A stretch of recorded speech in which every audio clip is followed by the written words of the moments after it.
বলি, ও পোড়া কপালি, গেলি কোন চুলায়? হে ভগবান, আমার মরণও হয় না কেন? ও বুড়িমা, কি হয়েছে? সাত সকালে গলা ছেড়ে গালমন্দ করছো কাকে? কে রে বাছা? গলাটা চেনা চেনা মনে হচ্ছে। তুই কি বাপু কালু গোয়ালা? না না, আমি কালু গোয়ালা হতে যাব কেন? হুম, গলাটা শুনেই বুঝেছি তুই বেটা কালু গোয়ালা। বালতি বালতি জল মেশাস দুধেতে। দুধ তো নয়, যেন তালপুকুরের জল। ও বুড়িমা, তুমি আমাকে চিনতে পারছো না গো? উহ, ছোঁড়া আবার বলে কি? 3 কাল গিয়ে আমার 1 কাল ঠেকেছে, এখনো বলে কি না মানুষ চিনতে পারি না। তা কালু গোয়ালা না তো কে? অন্য কোনো গোয়ালা নিশ্চয়ই হবে। গায়ে কেমন একটা ওই কাঁচা গোবরের গন্ধ বেরোচ্ছে। হ্যাঁ, আমার গায়ে গোবরের গন্ধ? অসম্ভব। ওই গন্ধ তোমার ঘরের পেছন থেকে আসছে। রাজ্যের গোবর তো এনে এনে জড়ো করে রেখেছো।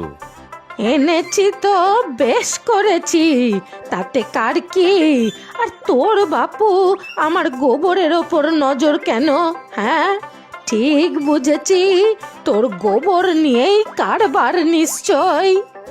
আরে বুড়িমা, আমি অপু, গ্রামের স্কুলের নতুন মাস্টার। ও, মাস্টার? তা বাপু এখানে কি কাজ? আমি তো এই বয়সে নামতা শিখতে বসবো না।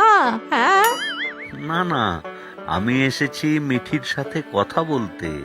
ও, তাই পোড়া কপালের কি আর দেখা আছে? সেই থেকে চিল্লাতে চিল্লাতে আমার গলা কাঠ হলো।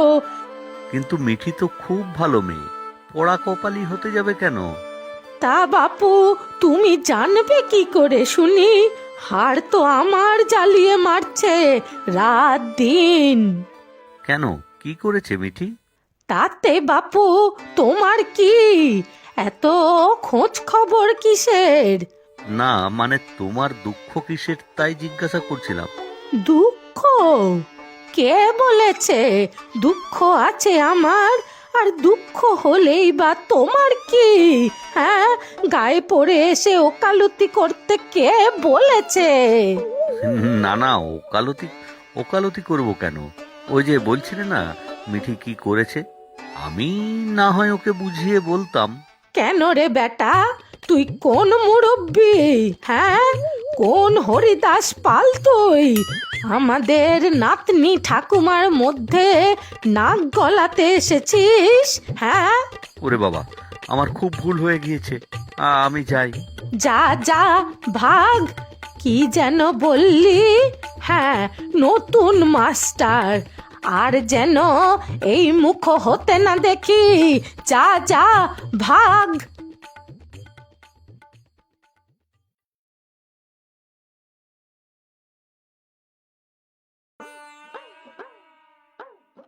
হ্যাঁ, তুমি এখানে? আর আমি? কেন? কি হয়েছে? ওরে বাবা, সাক্ষাৎ রায় বাঘিনীর সামনে পড়েছিলাম। কি বলছো? কোথায় গিয়েছিলে? আমি কখন থেকে তোমার জন্য বসে আছি। যাবো আর কোথায়? তোমাকে খুঁজতেই তো তোমাদের বাড়ির পেছনে গিয়ে দাঁড়িয়েছিলাম। হ্যাঁ, তারপর ঠাকুমা দেখে ফেলেনি তো? তাহলে আর বলছি কি? ঠাকুমা দেখে নিয়েছে? ব্যাস, আমার কপালে এবার ঘোর দুঃখ আছে। ইস, কি যে করো না তুমি। না না, শোনো না আগে। শোনার আর কি আছে? সব তো কেলো করে রেখেছো। ইস, তোমার মুখের ভাষাও তোমার ঠাকুমার মতো। ছাড়ো তো মুখের ভাষা। আমার বাড়ি ফিরলে কি অবস্থা হবে সেটা বুঝতে পারছো? এক্কেবারে ঘেটে ঘ। আরে না না, ততটা কিছু খারাপ হয়নি, আবার খারাপ হয়েছেও। ধুত, কি সব বলছো? কি বলেছে ঠাকুমা তোমাকে? আরে তোমার ঠাকুমা তোমার নামে অকথা কুকথা বলেই যাচ্ছিল, আমি আর সইতে না পেরে গেলামে গিয়ে। হ্যাঁ, তুমি নিজেই গিয়ে দেখা দিয়েছো? কি আক্কেল গো তোমার! তোমার নামে কেউ কিছু বললে আমি সহ্য করতে পারি না, জানো না? সে তোমার ঠাকুমাই হোক আর যেই হোক। আচ্ছা, হয়েছে হয়েছে, অনেক বীরপুরুষ তুমি। শেষমেশ কি হলো সেটা বলো। কিছুই না, মাঝখান থেকে তোমার ঠাকুমা আমার উপর রেগে গেল, আমার মুখ দর্শনও করবে না কখনো। ও, এই ব্যাপার। ঠাকুমা খেপে খ, চোটে চ, সবকিছু মিলে ঘেটে ঘ। এতে হাসার কি আছে?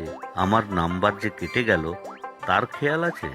ওসব পরে দেখা যাবে, আগে শোনো, এই যে দোলনাটা সেদিন আমার জন্য বেঁধে দিলে,